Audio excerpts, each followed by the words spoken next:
Good Wednesday morning, Central Georgia. You're taking a live look over a beautiful downtown Macon. The time is now 6:30 a.m. here on this December the 28th. Thank you so much for starting your Wednesday with us. I'm Wanye Reese. Taylor has a check on our forecast for us. Cold right now, but she's telling us a warm up is on the way. Yes, I mean, we're going from one extreme to the other, Wanye. Really, really cold this weekend. We're high temperatures. Oh my gosh, is that a bug? Oh my God, it's a stink bug right behind me. It really just flashed me. I'm so sorry. Right now, there's going to be temperatures in those 30s, but by the afternoon, we're going to see temperatures rising into some of those 50s. Right now, even colder in the 30s and making 25 degrees as you're heading out and about. 20s and 30s on the map. 30 now in Gordon, 27 now in Unadilla, 32 in Thomaston, and 28 as you head into Dublin. Area-wide, we're still seeing some of that foggy issues right around Baldwin County and about 0.3 of a mile worth of visibility. So make sure that you are taking your time on the roads if you encounter any fog. Satellite and radar shows you that it's clear skies going this morning. By this afternoon, maybe a cloud or two rolling through, but mostly sunny. Temperatures in those upper 50s, low 60s. Now, into this afternoon will be one of the coolest days of the next few, where temperatures will rise to the 70s by this weekend. I'll break down why we might not see all sunny skies. That comes up in a few minutes. Thank you, Taylor. We'll check in with you soon. This morning, a Jones County family is thankful to be alive after they escaped a house fire. Loretta Hurt says that she's saddened by the loss of her home of over the past 50 years. Hurt was at work when she got a phone call from her son saying that her house was on fire. The Jones County EMA and fire department said it started in the fireplace, then spread throughout the home.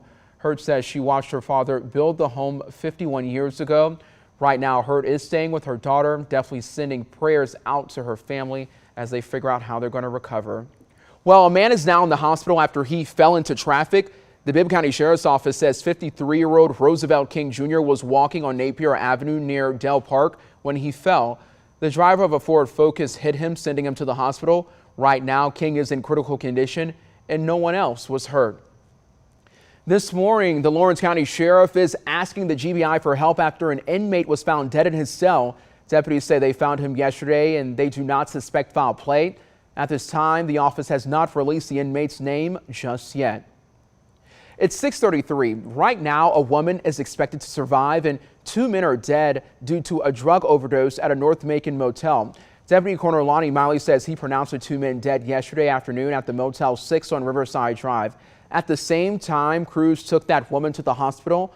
The Bibb County Sheriff's Office isn't sure what type of drug the 3 were using. Last month, state health department data shows that our state saw 1,385 ER visits for overdoses. Lawrence County was second in the state for overdose ER visits and the top 5 for the 3rd time this year. Bibb County has been in the top 5 9 times this year. Those numbers are used at a rate per 100,000 residents using 2020 census data. These are what is considered accidental overdoses. These people are not realizing that they're ingesting fentanyl into their system. As of now, the 2 men have not been identified. Their bodies will be sent to the GBI crime lab for an autopsy. The investigation into the death of 2 friends in Warner Robins on Christmas Eve continues. The House and County Sheriff's Office says the 2 men were shot and killed Saturday night at a home in the Red Fox Run Trailer Park off of Russell Parkway. Investigators say 34-year-old Miguel Angel Ochoa Montez and 45-year-old Alvelina Riviera died. Those investigators say that this is still a very active investigation and that no one else was hurt. It's 6:34. Let's go ahead and get a check of your state news. The Prison Camera Reform Act was signed into law this week. Senator John Ossoff sponsored the bill aimed at keeping inmates safe. The bipartisan law requires the Federal Bureau of Prisons to upgrade outdated and broken security camera systems. Ossoff recently presented an 8-month bipartisan investigation into sexual abuse of women in federal prisons. The investigation revealed that at least 2/3 of women in federal prison experienced sexual abuse by prison staff. It also revealed that the Federal Bureau of Prisons failed to prevent, detect, or stop sexual abuse. Ossoff says this new requirement will help address this type of corruption. Getting you to news closer to home, across Central Georgia, we saw busted pipes due to the extremely cold weather over the holiday weekend.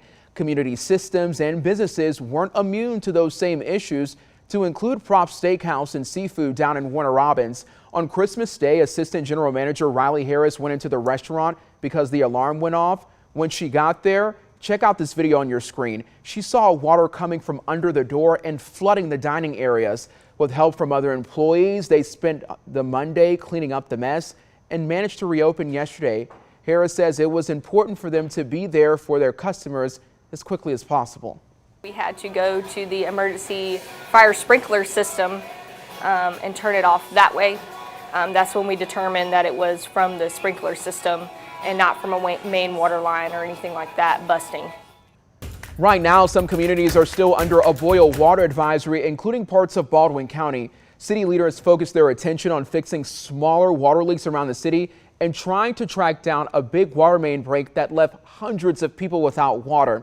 City Manager Hank Griffith says they isolated the area where the big break happened, but he says the pipe is 2 miles long and it runs through creeks, woods, and neighborhoods. He says they've been working since Christmas Eve to find it. The mayor talked with us about the need to go ahead and upgrade the city's infrastructure.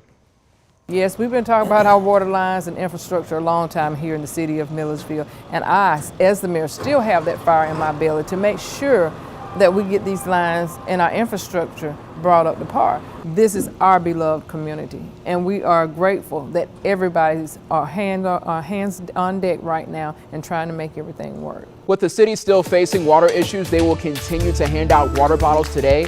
They started handing out water yesterday after some people in the city have been without water since Christmas night. The city says as they continue to work on repairs, some customers have regained access to water while others have not. They warn it could take a few more days for the problems to be fully resolved. The city says the distribution sites will be open today, the first at the East Annex near City Hall from 10 a.m. until 6 p.m., the other at the Baldwin County Government Center on North Columbia Street at the same times. They'll give one case per family, and you must live in the impacted areas. A popular country club in Macon is going back to its roots, but what's the history? Coming up, we'll give you the details. Plus, today is day 3 of Kwanzaa. Today's significance of the holiday and how you can learn more is all coming your way next. We're now coming up on 6:38. Taylor has a check on your forecast before you head out the door.